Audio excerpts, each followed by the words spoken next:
तू ठरवून तुला ही नातं टिकवायचंय का नाही. देवी माईचा कोल्हापूरच्या अंबाबाईचा तुळजा भवानी आईचा. मला तर असं वाटायला लागले ना की मला एकटीलाच गरज आहे. तुला काय मी असले काय नसले काय फरक आहे. आपल्याच पोरीनं पट्टा लावला खलास करून टाक तिला.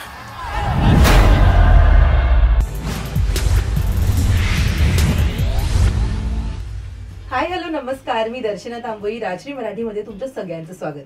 तर गेल्या काही दिवसांपासून सोशल मीडियावर एका सिनेमाचा खूप बझ आहे आणि त्याचं कारण म्हणजे त्यांनी इतकी भारी प्रमोशनल स्ट्रॅटेजी घेतली आहे. ते म्हणजे नितीश आणि मानसी यांनी पोस्टर हातामध्ये घेऊन एक फोटो पोस्ट केले की आम्ही पळून जाऊन लग्न केलंय आणि आमच्या जीवाला धोका आहे. आणि तुम्ही त्याचं कमेंट वाचले असले तुम्हाला कळलं असेल की लोकांना असं वाटलं की काय बाबा यांनी खरंच लग्न केलं का. तर निमित्त आहे त्यांच्या सोयरीक या सिनेमाचं आणि त्यासाठी हा सगळा घाट त्यांनी घातलाय.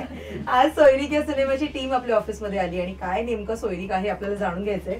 खूप स्वागत तुमच्या तिघांचं. तर ट्रेलर आम्ही काल पाहिला पण त्याच्या आधीपासूनच सिनेमाबद्दलचा इतका बस सुरू झाला. या दोघांनी शेअर केलेले फोटो प्रमोशनल स्ट्रॅटेजी होती पण अनेक प्रेक्षकांना ते खरंही वाटलं. सो आता मला सिनेमाबद्दल गप्पा मारायच्यात. फायनली कसे आहात तिघही. सो सोयरीक ट्रेलर बाहेर आलाय आणि कॉमेंट जर तुम्ही वाचले असाल तर खूप छान प्रतिसाद आहे. वेगळं काहीतरी पाहायला मिळणार अशी उत्सुकता आता सगळ्यांना निर्माण झाली आहे. मकरंद सर तुमच्यापासूनच सुरू करेन मी. कशी सुरुवात झाली आहे सोयरीकची. या सोयरीकची बघायला गेलं तर आता सुरुवात झाली पण हा जो विषय आहे ना तो गेली मी 3-4 वर्ष वेगवेगळ्या पद्धतीने लिहून बघत होतो. पण लॉकडाऊनच्या दरम्यान काय झालं की खूप स्वतःला खूप विचार करताना एक जाणवत होतं की नाती जी आहेत ती नव्याने सापडतात सगळ्यांना, चांगल्या पद्धतीने वाईट पद्धतीने सगळ्याच बाजूने. त्यावेळेस मला असं वाटलं की एक सिच्युएशन आपल्या आयुष्यात आलेली आहे लॉकडाऊनची आणि त्याच्यानंतर सगळेजण एकमेकांना जज करतायत, काहीतरी ओसू बघतायत. त्याच्यानंतर एक सेटअप सापडला. तो सेटअप म्हणजे हा सोयरीकचा सेटअप आहे. त्याच्यामध्ये मला असं वाटलं की आता कंडिशन्स आहेत, आपल्याला काहीतरी कॉम्पॅक्ट मध्ये करू असं म्हणून सुरुवात केली होती पण ते काही तसं राहिलं नाही. नंतर एका लोकेशनची गोष्ट करायची होती मला. त्याच्या अगोदर आम्ही एक ट्रॅव्हल फिल्म केली होती सेम टीमने मागच्या वर्षी. तर मग नंतर असं झालं की एक कॉम्पॅक्ट लोकेशनला करू पण लिहिता खूप कॅरेक्टर्स झाले. लग्नाची गोष्ट असल्यामुळे सातत्याने कॅरेक्टर्स खूप वाढत होते. तर असं ठरवून केलं कॉम्पॅक्ट मध्ये करताना एक 50 आर्टिस्ट, एक लोकेशन असा हा सेटअप तयार केला. म्हणजे ती गोष्टीची गरज होती म्हणून आलं होतं, लॉकडाऊनची गरज म्हणून आलेलं नाहीये ते. कारण त्याच्या अगोदर आम्ही जस्ट ट्रॅव्हल फिल्म केल्यानंतर आम्ही खूप गावं फिरलो पण होतो. पण मला सोयरीकची एक गंमत वाटते की मला एक लग्नाचा माहोल तयार करायचा होता. कुठल्याही एक सेंटर टप्पा आपल्या आयुष्याचा किंवा एक सगळ्यांच्या ज्याचा मेजरली पकडला जातो तो म्हणजे की लग्नाच्या किंवा कुठल्या तरी रिलेशनच्या अगोदरचं जगणं आणि रिलेशन नंतरचं जगणं. त्या टप्प्यावरचे आणि त्या मधल्या डिसिजनची ही गोष्ट आहे तशी बघायला लागली सोयरीक. एक सिच्युएशन निर्माण झालेली आहे आणि त्याच्यामध्ये प्रत्येक जण आपण कोण आहोत किंवा आपल्याला त्यातनं काही इजा पोचणार नाही ना हे जगताना किंवा हे समजून घेतानाचा माणूस आहे. पण तुमच्या प्रत्येक सिनेमात तुम्ही एक फ्रेश जोडी प्रेक्षकांसमोर येते आणि हाही सिनेमात नितीश आणि मानसी हे दोघं जण फ्रेश जोडी प्रेक्षकांसमोर येते. या दोघांना सिनेमात कास्टिंग करण्यामागे काय विचार होता. एक तर काय होतं लिहिताना माझी एक पात्र ज्यावेळेस मी त्यांच्याबरोबर काम करत असतो माझ्या पात्रांबरोबर त्यावेळेस मला बाकीचे चेहरे किंवा त्यांचा साचा दिसलेला असतो की साधारणपणे या पठडीतला मुलगा पाहिजे, या पठडीतली मुलगी किंवा कुठलाही कलाकार. तर त्या पात्रांना अनुषंगून आम्ही ते शोधायला लागतो. सोपं नाहीये कास्टिंग करणं. मला असं वाटतं सगळ्यात अवघड हे आहे की ते लाईन वरती आहे की जर हुकलं तर कम्प्लिटली हुकू शकतो नाहीतर खूप चांगल्या पद्धतीने त्याला हे येऊ शकतो. म्हणजे त्यांचं दिसणं असेल काय, त्यांचं काम करणं असेल काय किंवा काम करताना एकमेकांना समजून घेणं असेल काय. तर मी पहिल्यांदा बघतोय कुठल्या ऍक्टरला भेटताना किंवा हे की बाबा किमान ऐकतोय का. तर नितीशने आम्ही असं रॅन्डमली बोललो होतो, आधी रॅन्डमली भेटलो होतो. मी म्हणलं गुन्ही पोरगा आहे बाबा, त्याच्यावर काहीतरी करू शकतो आपण. किंवा मी माझा कम्फर्ट झोन बघतो त्याच्यामध्ये पहिल्यांदा. त्यामुळे हे आहे. आणि मानसी तशी ऑडिशन मधून आलेली आहे. खूप मुलींचे ऑडिशन घेतल्यानंतर एक लक्षात आलं होतं की जो एक मी बघत होतो जे कॅरेक्टर त्याच्यामध्ये तर एक तर करेक्ट आहे प्लस मला असं झालं की तिने गाव कधी बघितलं नव्हतं. तिने बोलताना मला निगेटिव्ह पॉईंट वाटला होता पण नंतर आम्ही अभ्यास करताना आमचं असं वाटलं की हा खूप पॉझिटिव्ह पॉईंट होऊ शकतो. जे आपल्याला बोलू बघतोय आपण तटस्थपणा आपल्याला पाहिजे ना तो एक येऊ शकतो. आणि तिच्याकडून जी रिएक्शन येईल ना ती माझी पहिली रिएक्शन असेल काम करतानाची. ओके. त्यामुळे आम्ही तो एक शहरातले असले तरी मला बाकी काम करून घेऊ शकतो आपण, त्यामुळे मी हे कास्ट केलेलं आहे. ओके. सो मानसी आणि नितीश, तुमच्या दोघांशी मला बऱ्याच गप्पा मारायच्या आहेत. सगळ्यात आधी जेव्हा सरांनी तुम्हाला सोयरीक या सिनेमाबद्दल ऐकवलं तेव्हा काय डोक्यामध्ये पहिला थॉट होता? मला असं, मी सर म्हणले तसं की मला गावांमध्ये एक्झॅक्टली काय असतं, तर मला फार असं एक्साइटिंग वाटलं की ओके असं आहे. आणि सरांनी आम्हाला बेसिकली फक्त एवढंच सांगितलं होतं की ते पळून जाऊन लग्न करतात. ओके. फुल स्टॉप. लग्न करतात. आणि त्यांनी हे पण सांगितलं होतं की एकच लोकेशन आहे. मग त्यांनी पहिल्यांदा भेटले सर, त्यांनी आम्हाला फोटो दाखवलेला त्याचा, त्या लोकेशनचा.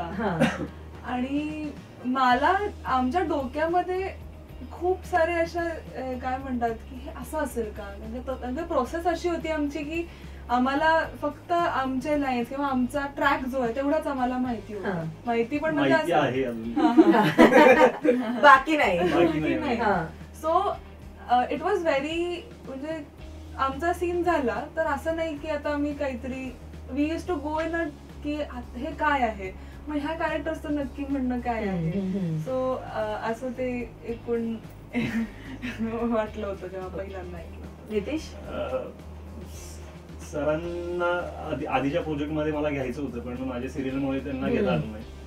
सो त्याच्यानंतर मग डिरेक्टली हा फोन झाला या निमित्ताने. सरांचा फोन आलेला मी म्हणलं की सर मी काम करतोय, बाकी मला स्क्रिप्ट ऐकायची नाही, काय नाही.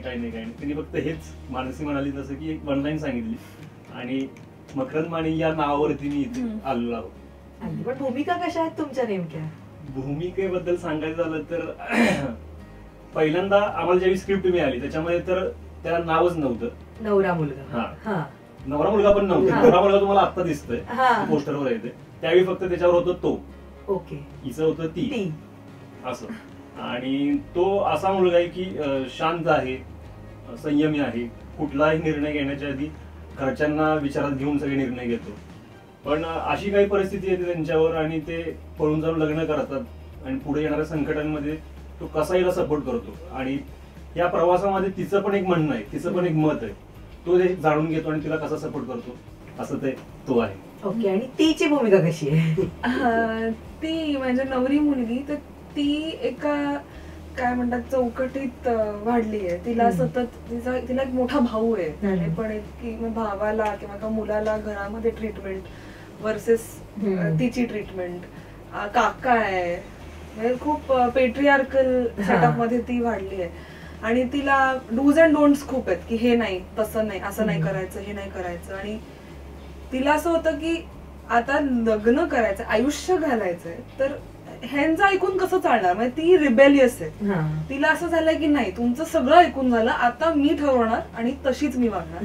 आणि ती खूप फर्म आहे, ती खूप बोल्ड आहे इन अ सेन्स, तिला भीती नाही वाटत इझिली, अशी तिची भूमिका आहे. आणि ती शी इज व्हेरी लकी की तिला त्याचा साथ नवऱ्या मुलाचा तो आहे, खंबीरपणे उभा आहे, त्यामुळे ती हे पाऊल घेऊ शकते. म्हणजे भूमिकांची नाव आज कळणार नाही तर मला. भूमिकेचे नावच नाहीयेत सिनेमात भूमिकेला नावच नाही. कुठल्याही कलाकाराला नाव नाही. ओके. कुठल्याही पात्राला कुठल्याही पात्राला नाव नाही. पण मग हे सर असं पहिल्यांदाच होत असेल ना की एखाद्या कॅरेक्टरला नाव नाहीये सिनेमामध्ये? मला ते माहिती नाही, मला असं वाटतं या स्क्रिप्टची गरज आहे ती की नाव नसायला पाहिजे. नाव ते कुठे घडतं हे पण तसं हे नाहीये, आम्ही सोडून दिले ते कुठल्या लोकेशन मध्ये काय घडतंय, कुठली लोक आहेत हे सगळं सोडून दिलं. मला असं वाटतं की हा डिसिजन फक्त एका गावापुरता किंवा एका नावापुरता मर्यादित नाहीये, मोठा विषय. तो सगळ्यांनाच तसा आहे की तो डिसिजन घेण्याचा तेवढा एक हा डिसिजनच नाही, कुठलाही डिसिजन घ्यायची वेळ प्रत्येकावरती येते. त्यावेळेसची हे जे सगळे कॅरेक्टर्स आहेत ते मला वाटतं ही वृत्ती आहे एका माणसाच्या अंगातलीच, जे साधारणपणे आपण प्रत्येक सिच्युएशन मध्ये या टप्प्यात आपण कधी ना कधी तरी गेलेलो असतो. ओके. पण मानसी, मी तुझं सोशल मीडिया सुद्धा पाहिलं तर तू भूमिकेपेक्षा एकदम अपोजिट आहेस. त्या भूमिकेमध्ये स्वतःला मोल्ड करणं तुझ्यासाठी सोपं होतं, कठीण होतं? बॅकस्टेज काय तयारी केलीस? मला ऍक्च्युली सरांनी त्यांनी माझं बोट पकडलं आणि त्यांनी मला असं एक पार केला असं म्हणते. सर झाले, महेश भोसले म्हणून एक डायरेक्शन टीम मध्ये त्यांनी ऍक्टिंग पण केली, त्याचा खूप सपोर्ट होता.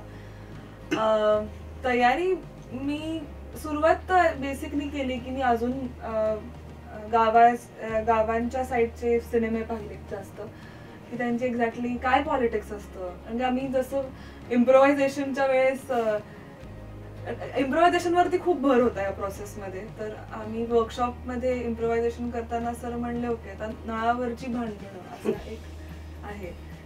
आणि मला असं झालं की आता मी विचारू का ह्याचा अर्थ काय असतो. म्हणलं आपण बघूयात एवढं काय असेल. तर बाकीचे जे टीम मध्ये होते ते इम्प्रोव्हायझेशनला त्यांनी सुरू केलं. अजून एक ऍक्ट्रेस आहे प्रतीक्षा, ती पण. तर मला असं वाटलं की ती इम्प्रोव्हायझेशन मध्ये भांडतीये, काहीतरी तिला सुचलं असेल. मी जाऊन उभे होते फक्त. सर विचार करतायत की ही अशी का उभी आहे, ही का भांडत नाहीये. आणि काय माझ्या डोक्यात मला एवढं माहिती होतं की ओके गावाकडे बाहेर जाऊन पाणी घ्यायचं असतं असं, पण भांडणं का करायचे. तर माझ्या डोक्यात असं होतं की काहीतरी नळ उघडा राहिला असेल त्यावरनं भांडणं झाली का काय असं. पण सो तशी एक मग तिथनं मग सरांनी सांगितलं की मला सोफिस्टिकेशन घालवायला लागेल. मग मी body language sort of read करायचे की तिकडे जास्त असं हा जरा कमी असेल किंवा आजूबाजूच्या लोकांना मी ऑब्झर्व करत होते जेव्हा आम्ही शूट करायला गेलो. आणि mostly it was on instinct जास्त करून. आणि सर सांगायचेच की हे नाही जाते, हे जाऊ शकतं. नवऱ्या मुलाची तयारी कशी होती पडद्यामध्ये? मला जास्त लँग्वेजला मेहनत नाही घ्यावी लागली, कारण सरांची आणि माझी लँग्वेज तशी सिमिलर आहे, त्यामुळे ती काही तयारी नाही करावी लागली. बाकी मग सर जसं सांगत होते तसंच मी करत गेलो आणि त्यांच्यावर विश्वास होता, त्यामुळे कॅरेक्टरायझेशन वरती खूप भर दिला होता दरम्यानच्या प्रोसेसमध्ये. कारण की यांना कुणाला स्क्रिप्ट माहिती नव्हती शूट करताना किंवा पुढे काय घडणार हे माहिती नव्हतं. पण मला हे माहिती होतं की ते कॅरेक्टर आल्यानंतर या सिच्युएशनच्या टप्प्यात आणि आम्ही लिनियर शूट करत होतो. जशी स्क्रिप्ट लिहिली गेली तशा पद्धतीनेच आम्ही शूट करत होतो. त्यामुळे येणाऱ्या सिच्युएशनची जी रिॲक्शन आहे ना ती फ्रेशली पाहिजे होती मला. त्यामुळे गोष्ट पण यांना माहिती नव्हती आणि कॅरेक्टर माहिती होतं की या टप्प्यापर्यंत येईपर्यंत यांचं कॅरेक्टर काय डेव्हलप झालेलं आहे. तर त्याच्यावरती आणि इम्प्रोव्हायझेशन वरती आम्ही खूप भर दिला होता. पण सर सोयरीक हे सिनेमाच ना फर्स्ट अटेम्प्ट मध्ये फायनल होतं का काही वेगळा विचार होता? आणि सोयरीक हेच नाव का? म्हणजे सोयरीकचा बेसिकली अर्थ होतो नातं जोड. तर मला असं वाटलं की या गोष्टीसाठी ते सगळ्यात ऍप्ट नाव होतं. दुसरं नाव असं कुठलं नव्हतं त्याला. सोयरीक असंच लिहितानाच डोक्यात आलं होतं की हा हे नाव असू शकतं म्हणून, आणि ते तसंच राहिलं ते शेवटपर्यंत. अगदी. पण आताच तुम्ही बोलताना म्हणाला की हा फक्त एका ठिकाणापुरता विषय नाही, तर हा मोठा विषय आहे. सो या असे विषय हाताळताना बरीच दिग्दर्शकाला मेहनत घ्यावी लागते, स्क्रिप्ट वाईज म्हणा किंवा डिरेक्शन वाईज खूप मेहनत घ्यावी लागते. चॅलेंजेस सुद्धा या सगळ्याला लागून येतात. सोयरीक करताना काय काय चॅलेंजेस समोर? लिखाण करताना तर एक मेजर होतं की हायपर लिंक मध्ये मोडतं की एक सिच्युएशन आहे आणि बरीच कॅरेक्टर्स आहेत. बरं एरवी काय होतं माझं लिखाण करताना बरं 4-5 मेन कॅरेक्टर आणि बाकीच्या त्याच्या भोवती. पण सोयरीकच्या बाबतीत तसं नाहीये. सोयरीकच्या बाबतीत स्क्रीनवरती किंवा पडद्यावरती येणारं प्रत्येक कलाकारनं ते त्याचं एक कॅरेक्टर घेऊन येतं आणि त्याला स्पेसिफिक एक भूतकाळ आहे, एक वर्तमान आहे, त्याला एक भविष्य आहे. तर हे प्रत्येक कॅरेक्टरच्या प्रवासाला आहे. तर मला ते की असं झालं होतं की एवढ्या लोकांचं लिहायचं, जेव्हा पण काय वेब किंवा त्याचा आवाका मोठा असेल तर आपण टप्प्याटप्प्यात गोष्टी मांडू शकतो. ज्यावेळेस एक फिल्म करायची आहे 1.5-2 तासाच्या दरम्यानची, त्यावेळेस असं होतं की आपण करेक्ट नाही देऊ शकणार का सगळ्याला, किंवा एवढी लोक आपण प्लेस करतोय. पहिल्यांदा कमी लोक होती, पहिल्यांदा 5-6 लोक होती, मग वाढत 50 पर्यंत आली. पण ते लिहितानाची एक गंमत होती की मी ते साधारणपणे अशा सिच्युएशन मध्ये माणसं काय पद्धतीने जगतायत किंवा जगू बघतील तो शोधायला लागलो मी. आणि त्याच्यामध्ये या 50 लोकांचा प्रवास घडत गेला. 50 लोकांचा. ओके. सो नितीश आणि मानसी तुमच्या दोघांसाठी हा प्रश्न आहे. सोयरे सरांनी सांगितलं की चॅलेंजेस नेमके काय होते. हा सिनेमा करताना तुमच्या दोघांना एखादी गोष्ट कठीण वाटली किंवा तुमच्यासाठी ती गोष्ट कठीण होती अशी कोणती आहे का? आपण नितीश पासून सुरुवात करूया. एक तर मी आताच परवा दिवशी म्हणजे काही दिवसांपूर्वी मी सरांना प्रश्न विचारला की सर तुम्ही एवढ्या सगळ्या कलाकारांना घेऊन तुम्ही कसं काय, तुम्हाला का करावं असं वाटलं हे चॅलेंज? ते म्हणले की हा एक प्रयोग आहे नितीश, एक तर हा बसला तर बसला नाही तर फसला, असं त्यांचं वाक्य होतं. तर चॅलेंजेस असे खूप नव्हते, पण दिग्गज कलाकार समोर होते आणि एक भीती होती मनामध्ये की कसं होईल काम, व्यवस्थित होईल का नाही. तर आम्हाला त्या कलाकारांनी जसं की किशोर सर असतील, छायाताई असतील, शशांक सर असतील आणि मकरंद सर यांनी आम्हाला एवढं कम्फर्ट करून ठेवलं होतं की आम्हाला ते कधीच वाटलं नाही की ते Senior. सिनियर आहेत. त्यांनी आम्हाला त्या लेवलला आणून ठेवलं होतं आणि तसंच वातावरण पण तिथे निर्माण झालं होतं. त्यामुळं त्यांनी आम्हाला एवढं कम्फर्ट करून ठेवलं होतं की आम्हाला ते काम करायला तेवढं कठीण कठीण नाही गेलं. मानसी, तुझ्यासाठी कोणती गोष्ट कठीण होती हा सिनेमा करताना? कठीण म्हणजे सुरुवातीला खूप भीती होती. मला असं वाटलं की आनंद झाला जेव्हा कळालं की ओके तू लॉक्ड आहेस, पण नंतर असं एक झालं की मकरंद सरांना माहितीये ना ते काय करताय की मला म्हणजे एक स्वतःचा सेल्फ डाऊट असा एक आला. मग नंतर असं झालं की नाही आपण एवढे छान एवढे मकरंद सरांचा सिनेमा मला प्रचंड मी त्यांचे पाहिलेत आणि मला असं वाटलं की ऑफकोर्स म्हणजे I should trust him, I should trust my self also की मी हे करू शकते. तर तो एक मला 1-2 दिवस आणि इम्प्रोव्हायझेशन वर्कशॉप काळांमध्ये मला खूप म्हणजे मला असं व्हायचं आमचं सेशन संपायचा वर्कशॉपचा, घरी जाताना मी अशी साधारण रडकुंडी लागलेली असायचं की मला काहीच काही येत नाहीये, मी काय लेवलचं एक्सपेक्टेड आहे, मी तिथे पोहोचू शकते का. तेवढाच एक पार्ट कठीण होता. पण अगेन नितीश म्हणला तसा की Shashank sir, छायाताई, Kishore sir, Makarand sir आणि एकूण डिरेक्शन टीम आम्ही ना एका थिएटरच्या प्रोसेसमध्ये असल्यासारखे होतो. आम्ही एकत्र जेवायचो किंवा कोणाचा सीन चालू असेल तरी आम्ही सगळे एकत्र वरती गप्पा किस्से, मग कोणी गातंय, कोणी काय डान्स करून दाखवतंय. So it was like a process. त्यामुळे अशी ऑफ स्क्रीन आणि ऑन स्क्रीन खूप प्रेम होतं आमच्या सगळ्यात. तर सगळ्यांनी असं हात धरून आम्ही टीम वर्क. तुमच्या दोघांचं बॉन्डिंग डे 1 लाच झालं का वेळ गेला? नितीश, डे 1 ला नाही झालं, 2-3 दिवस गेले आणि जसं सीन होतील तसं ते बॉन्डिंग होत गेलं. पण असा एखादा कोणता सीन आहे का जो पर्सनल फेवरेट आहे किंवा तो सीन कायम लक्षात राहील? तसे सगळेच आहेत. त्यातल्या त्यात म्हणेन आम्ही एक वर तो महेश जातो भांडून, त्याच्यानंतरचा सीन आहे तो टेरेस वरती, तो खूप आतून आलं होतं ते. सगळेच तसे सीन, पण तो सीन खूप आमच्या दोघांच्या पण लक्षात राहतो. मानसी, तुझाही सेम? नाही, माझं आहे की एक खूप काय असं घडून गेलेलं आहे त्या फिल्ममध्ये आणि मी एका प्रकारे थकली आता. म्हणजे मी हात उगारते माझ्या भावावर, त्या ट्रेलर मध्ये दिसलंय. तर त्याच्यानंतर एक सीन आहे छोटासा की मी आणि नितीश आम्ही बोलत असतो. सो तो मला करताना असं तेव्हा मला कदाचित कॅरेक्टर कळालं होतं, पण तेव्हा मला झालं की बापरे हे कशात न जाते ही मुलगी. माझ्यासाठी तो पर्सनल फेवरेट आहे. म्हणजे करताना सगळ्यात जास्त मजा. अगदीच सिनेमातल्या गाण्यांबद्दल काय सांगाल? 3 गाणी आहेत त्याच्यामध्ये. एक तर साधारणपणे मला असं होतं की प्रोसेसमध्ये एक तर लग्नाची गोष्ट मांडतोय आपण, तर मला असं वाटत होतं की डिरेक्टली किंवा इनडायरेक्टली लग्नाच्या सगळ्या विधी येऊन गेल्या पाहिजेत त्याच्यामध्ये. सिच्युएशन रेग्युलर जरी नसली तरी त्या येऊ शकतील अशा पद्धतीने होतं. त्यामुळे गाणं करताना असं होतं की एक गोंधळ असावा त्याच्यामध्ये, जो लग्न झाल्यानंतर कुठल्याही याच्यामध्ये आशीर्वाद म्हणून एक कार्यक्रम केला जातो आणि त्यामुळे एक गोंधळाचं सॉन्ग आलं होतं जे विजय गवंडेंनी केलंय आणि अजय गोगोले सरांनी म्हणलंय ते. पण मला अजून एक वाटतं की त्याच्यानंतर मी फिल्म मध्ये काय बोलू बघतोय आणि काय पद्धतीने मी विचार करतोय याच्यामध्ये, म्हणून एक होतं की स्त्रियांच्या पॉइंट ऑफ व्ह्यूने मला खूप काहीतरी करायचं होतं की एका टप्प्यापर्यंत आल्यानंतर गोष्ट. कारण की मला असं का वाटतं, कारण की लग्नाचा सगळ्यात मोठा डिसिजन असतो ना तो मुलींच्या आयुष्यात असतो की आजपर्यंत ती काही 20-22 वर्ष एका झोन मध्ये, सिक्युअर झोन असेल किंवा कुठल्या एका वेगळ्या झोन मध्ये राहिलेली आहे आणि तिचा प्रवास दुसऱ्या घरात जातो. तर आपल्याला असं होतं की कम्प्लिटली तिला जज करत सगळे राहतात, तिला वरनं जज करतात की आपल्याशी कशी वागते, ना की ती स्वतः मध्ये काय आहे किंवा ती स्वतःचा काय विचार करते. तर त्या चौकटीसाठी मला एक गाणं करायचं होतं जे आम्ही ओवी या फॉर्म मध्ये केलंय. तर ते त्यावेळेस मला असं झालं होतं की अरे आपण पण लिहिलं आपण सगळं, पण आपल्याला पण नव्याने सगळं कळतंय हे. कारण की त्यावेळेस सगळ्या बायकाच्या समोर होत्या वेगवेगळ्या.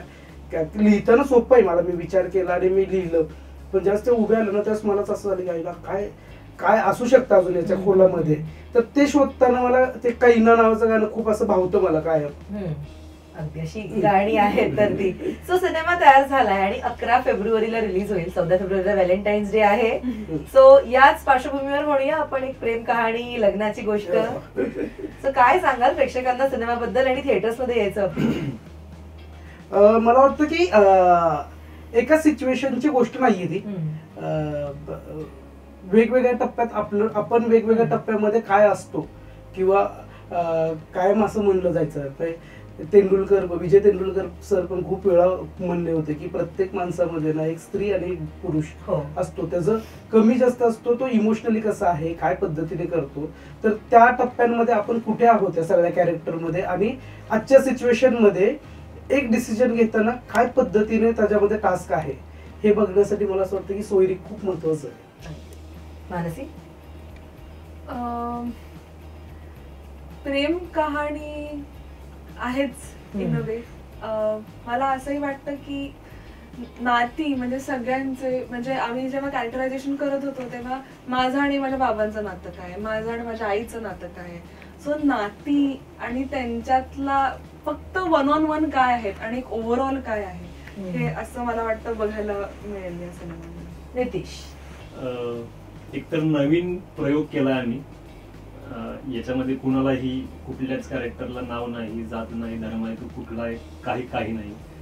तो प्रयोग बघण्यासाठी एकतर, आणि एका लोकेशनला एवढे सगळे तुम्हाला कलाकार प्लस ही सोयरी ही एक गोष्ट आहे, पण त्याच्यामध्ये सब स्टोरीज खूप आहेत असं म्हणायला गेलं तर काही वावगं नाही. सो प्लीज, आम्ही एवढ्या सगळ्यांची मेहनत आहे, एवढ्या कलाकारांची, टेक्निशियन आणि सगळ्यांची. सो प्लीज 11 फेब्रुवारीला चित्रपटगृहात आमचा प्रदर्शित होतोय सोयरी. सो प्लीज बघा. अगदी थँक्यू सो मच. तुम्ही इकडे आला, तुम्ही इतक्या छान गप्पा मारल्या. ऑल द बेस्ट तुम्हाला. आता येईलच काही दिवसात 11 तारीख. सो ऑल द बेस्ट त्यासाठी. थँक्यू. Thank you so much.